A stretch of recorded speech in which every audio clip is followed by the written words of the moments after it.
Okay, right against exploitation, right against exploitation, ये भी बड़ा इंपॉर्टेंट राइट है। आर्टिकल इसके अंदर दो आते हैं, 23 एंड 24। एक ह्यूमन ट्रैफिकिंग का होगा, एक चाइल्ड लेबर का होगा, ठीक है ना। आपने चाइल्ड लेबर, बच्चों को काम नहीं करवाना 14 साल से नीचे। अब वो क्या कैसे, वो सारी कहानी मैं वहाँ पे बताऊँगा आपको, अभी मैं खोलना नहीं चाहता उसे। उसका राइट अगेंस्ट एक्सप्लोइटेशन के बाद अगर देखेंगे आप, तो आपको मिल जाएगा क्या, आपका रिलीजियस राइट कह सकते हैं आप, धार्मिक अधिकार, राइट टू रिलीजन कह सकते हैं या तो आप। ये आर्टिकल आपका 25 से लेकर 28 तक है, ठीक है ना। This is a fourth fundamental right. पांचवा जो है आपका, ये है आपका educational and cultural right, educational and cultural right to home, to minorities, ठीक है ना। आर्टिकल आपका 29 एंड 30 ये इसके अंदर आता है। उसके बाद आपका एक है right to property, right to property, ये आपका आर्टिकल 31 में आता। और उसके बाद आर्टिकल एक है आपका कॉन्स्टिट्यूशनल रेमेडी, अभी मैंने बताया था ना आर्टिकल 32। अगर आपको इनमें से कोई भी अगर राइट के अगर आपका उल्लंघन होता है तो आप डायरेक्टली कहाँ जा सकते हैं, आप आर्टिकल 32 के तहत डायरेक्टली सुप्रीम कोर्ट जा सकते हैं। जुडिशियल पैटर्न के अंदर डायरेक्टली सुप्रीम कोर्ट में केस एंटरटेन नहीं होता है, लेकिन अकेला एक मतलब कि ये वन ऑफ द क्या कहते हैं, मतलब कि एक कैटेगरी है जहाँ पर पब्लिक डायरेक्टली सुप्रीम कोर्ट जा सकती है। कोई भी कॉमन मैन, कोई भी जो इस देश का सिटीजन है वो भी, और कुछ ऐसी जगह है जहाँ पर देश का सिटीजन नहीं भी है तब भी जा सकता है। लेकिन आप देखेंगे गिनेंगे तो कितने, 1 2 3 4 5 6 और ये 7। मगर मैंने कहा था कि आपके पास टोटल फंडामेंटल राइट्स कितने हैं, 6। तो ये 7वां कौन सा आ गया।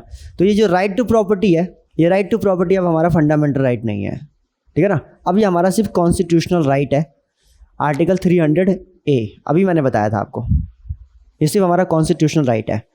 देख रहे हो, कॉन्स्टिट्यूशन के अंदर है इसीलिए कॉन्स्टिट्यूशनल राइट है। उससे बाहर होता, कॉन्स्टिट्यूशन से बाहर होता तो ऑर्डिनरी राइट बन जाता, और वही ऑर्डिनरी राइट अगर कॉन्स्टिट्यूशन में घुस गया तो कॉन्स्टिट्यूशन राइट, और वही कॉन्स्टिट्यूशन राइट अगर फंडामेंटल राइट में घुस गया तो फंडामेंटल राइट, चैप्टर 3 में।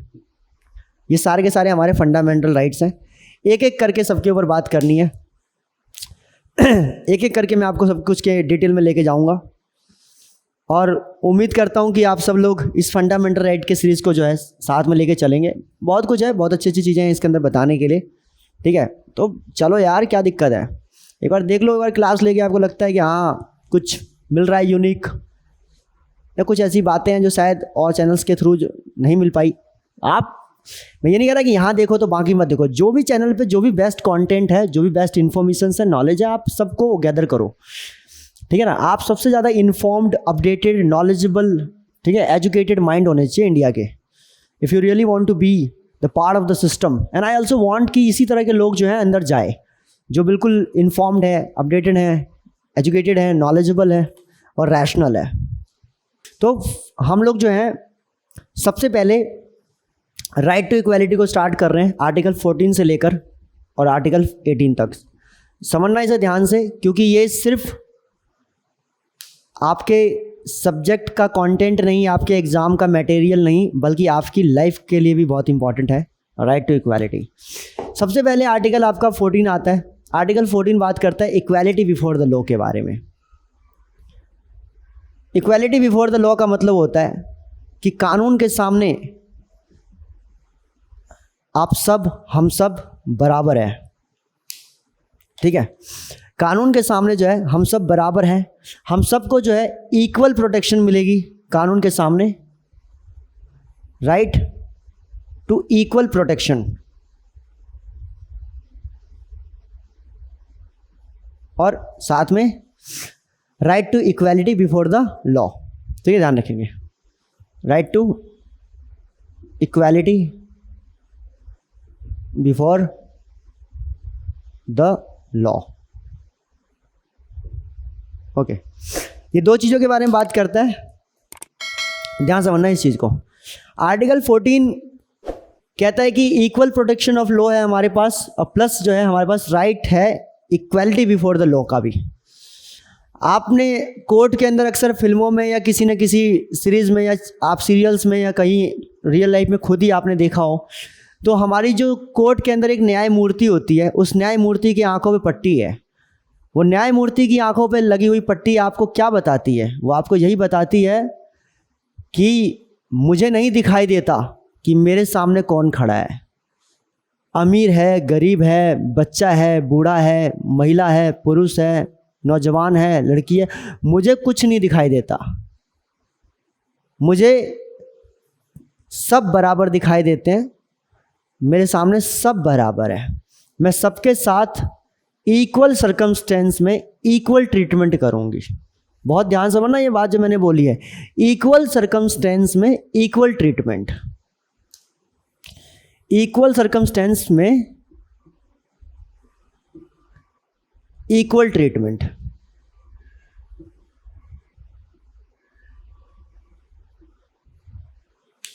अब भाई दो पर्सन है, एक ए है और एक बी है।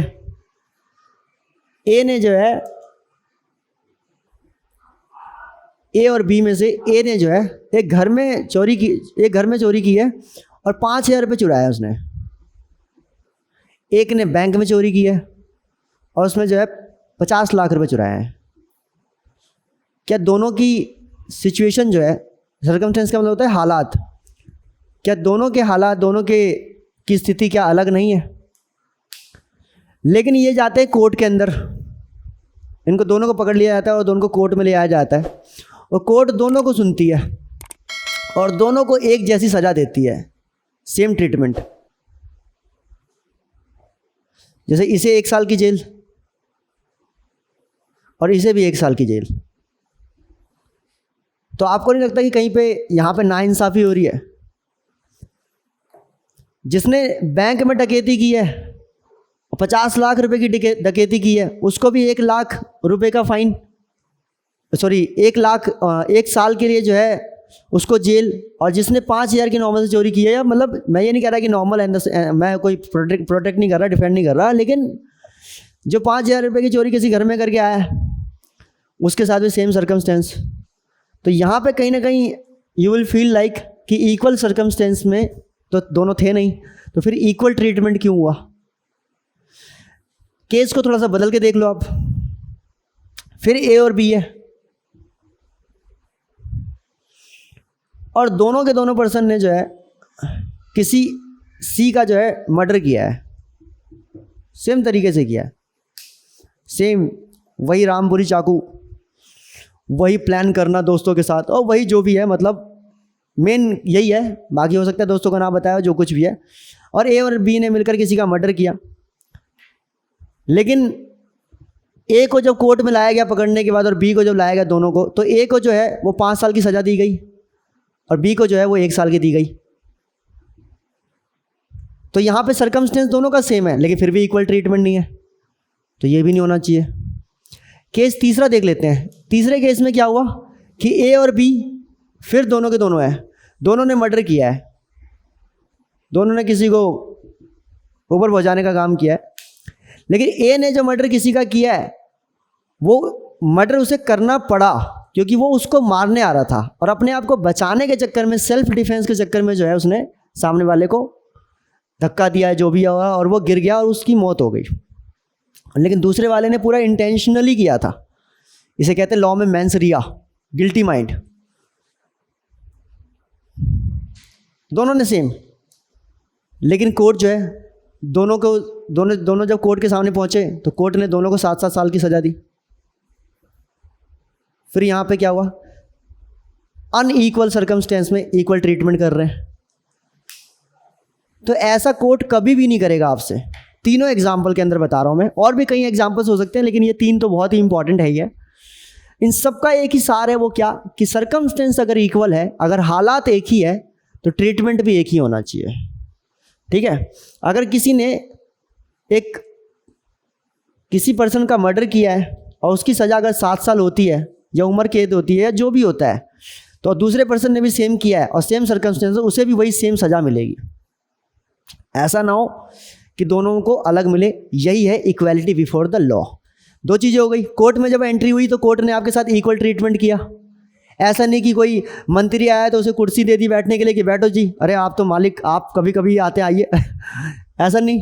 और किसी गरीब इंसान को जो है उसको बोला दूर रहा कर यार और नहा के आया करो यार कोर्ट में ऐसा तो नहीं करते ना, इक्वल ट्रीटमेंट, ठीक है। उसके बाद जब गए, आपको सुना, तो आपको दोनों को सुनने का मौका, इसे कहते हैं नेचुरल जस्टिस। मतलब क्या, reasonable opportunity of being heard. दोनों को बराबर सुनने का मौका मिलेगा, दोनों को बराबर सुना जाएगा। ऐसा नहीं कि एक पक्ष को सुना और दूसरा पक्ष कह रहा है सर जी मेरी बारी, बैठ जा शांति से यार, हो गया बस ये सुन लिया मैंने, काफ़ी है बस। ऐसा भी नहीं होगा। इसे कहते हैं आपका नेचुरल जस्टिस। दोनों को सुनना पड़ेगा और सुनने के बाद अगर इक्वल सर्कमस्टेंस है तो ट्रीटमेंट भी इक्वल करनी पड़ेगी। तीसरी चीज़। और चौथी चीज़ ये कि मान लो कि दोनों को सज़ा 7-7 साल की मिली, 7 साल ये भी जेल में जाएगा, ये भी जाएगा, इक्वल सर्कमस्टेंस में इक्वल ट्रीटमेंट की गई है। लेकिन जब जेल में गए, उस वाले पर्सन के अंदर एक पर्सन जो है मिस्टर ए के भी, ए के घर, ए के जो जहाँ पर उसका जो मतलब कि आपका जिस पर्टिकुलर जगह पे उसे रखा गया है, उसमें उसके लिए एसी लगवा रखा है, उसके लिए टीवी है, फ्रिज है, उसके लिए 2-4 नौकर रख रखे हैं, सारी फैसिलिटी दे रखी है। और दूसरे वाले को जो है एकदम मुशक्कत कारावास में रख दिया गया है। तो वहाँ जाके जो है प्रोटेक्शन भी क्या होना चाहिए, इक्वल होना चाहिए। ये नहीं कि सामने वाले को आपने अच्छी फैसिलिटी दी और दूसरे को नहीं, वहाँ भी प्रोटेक्शन सेम होना जरूरी है, ठीक है, ध्यान रखेंगे। तो ऐसे करके जो है इक्वालिटी जो है कहीं ना कहीं साबित होती है। सुनाई बात। हालांकि इक्वालिटी बिफोर द लॉ को मैंने थोड़ा क्रिमिनली आपको बताया, बट आप ठीक है, क्योंकि ये क्योंकि एक्चुअली क्या होता है टीचिंग में अक्सर ये बात कही जाती है कि जो जल्दी समझ में आए वो एग्जाम्पल्स दो, तो हमारी मजबूरी है। अब मैं आपको सोशल फैक्टर से भी बता रहा हूँ ऐसा ना हो कि जाति के आधार पर सुन रहे हैं आप, ब्राह्मणों को आप इज्जत दे रहे हैं, हाँ ब्राह्मण, और आप दलितों को, वंचितों को जो है सुन नहीं रहे, या आदिवासी को सुन नहीं रहे। ये नहीं होना चाहिए। अरे यार, ऐसे भी न्यायाधीश को भगवान माना जाता है, और जो खुद भगवान है उसे क्या ही ज़रूरत है किसी दूसरे इंसान से कोई फेवर लेने के लिए, सुनने की। इसीलिए जो है न्याय व्यवस्था के अंदर किसी की नहीं चलती है। रामदेव, बाबा रामदेव क्या, बाबा रामदेव कह रहा हूँ, बाबा राम रहीम बाबा थे क्या, मतलब राम रहीम जो है इतना पैसा था उनके पास है, लेकिन उसके बावजूद अपने आप को नहीं बचा पाए। अगर कोर्ट के अंदर घूस चलती या कोर्ट इस तरह की मानसिकता वाला होता अगर, तो इनके पास पैसे कमी थी क्या? आसाराम बापू के पास पैसा कम था क्या?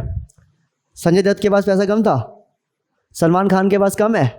अभी सुना है मैं नवजोत सिंह सिद्धू भी अंदर गए हैं, उनके पास पैसा कम है क्या? तो कोर्ट अगर बेईमान होता या कोर्ट अगर इस मानसिकता का होता तो ये सारे अंदर होते क्या कि अपने बड़े लोग हैं यार, इनको पहले, यहाँ ऐसा कुछ नहीं करता कोर्ट। कोर्ट के लिए सब बराबर है। This is called right to equal protection. और इक्वालिटी बिफोर द लॉ भी आपका क्लियर हो रहा है यहाँ पे, ठीक है ना।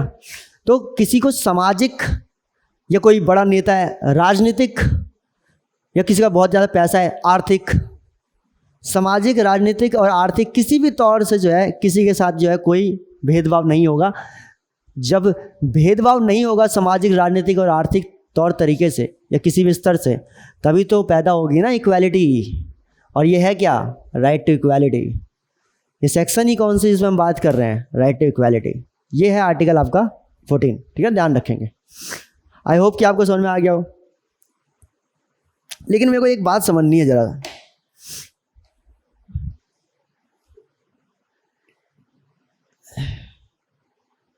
मानो कि कोई पर्सन है जो खड़ा है, ठीक है, कोर्ट के अंदर, और दूसरे पर्सन को बिठा के आप सुन रहे हैं। ये नहीं चल सकता, मैंने अभी आपको बताया। लेकिन कोई विकलांग हो तो, कोई डिसेबल हो तो, ऐसे केस में किसी के एविडेंस, किसी के बाईस्टैंडर बनने से, चश्मदीद गवाह बनने से जो है केस सुलझ सकता है।